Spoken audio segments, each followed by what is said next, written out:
OSGI Future Plans. Isa, layunin ng ating organization ang tulungan ang ating miyembro sa iba't ibang aspeto. Sinisikap natin na magkaroon ng funds sa pamamagitan ng membership, merchandise, and donations. Dalawa, layunin natin na makakatulong sa kapwa kaya kailangan natin makipag-tie up sa iba't ibang ahensya pampubliko man o pribadong sektor. Tatlo, magkakaroon ng mga inisyatibong pamamaraan upang makapag-ugnayan sa national at international organizations upang makakapag-generate ng funds na gagamitin sa ating mga programa.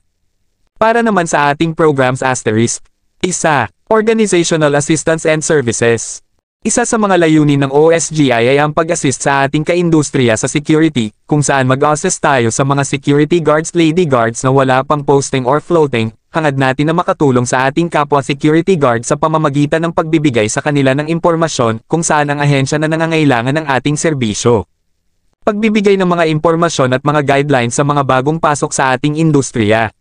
Pagbibigay ng mga impormasyon o gabay upang maging maayos ang ating pagtupad ng ating tungkulin. Dalawa, OSGI Cares. Isa sa ating mga hangarin ang kapwa ko care ko sa awa at gabay ng Panginoon at magkakaroon tayo ng organizational fund, nasa ating puso ang bukas palad na magbibigay ng anumang donasyon sa mga orphan or street children sa pagtupad ng kapwa ko care ko. Tatlo, calamity assistance. Lingid na sa ating kaalaman na ang ating bansa ay isa sa mga bansang calamity-prone area. Tuwing may mga calamity magtatag tayo ng relief center sa iba't ibang chapter. Mag-iipon tayo ng mga donations, relief goods at ating ipamimigay sa mga apektado ng calamity. Para naman sa social services. Isa, pag-assist sa mga medical assistance in support to local government in our community by donating free medicines.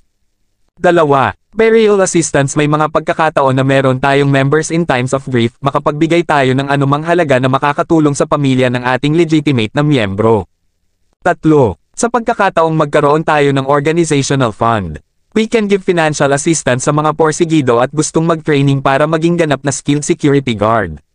Maging ang miyembro ng OSG ay mabigyan natin ng tulong financial sa abot ng ating makakaya at naayon sa kanyang matinding pangangailangan. Para naman sa guidelines sa pagtanggap ng mga benepisyo from OSGI. Isa, bilang isang legitimong miyembro kailangan natin may membership form, membership fee at aktibo sa ating organization. Hangarin natin ang pagkakaisa at pagtutulungan sapagkat isa tayo sa kinilala ng ating pamahalaan as non-profit organization.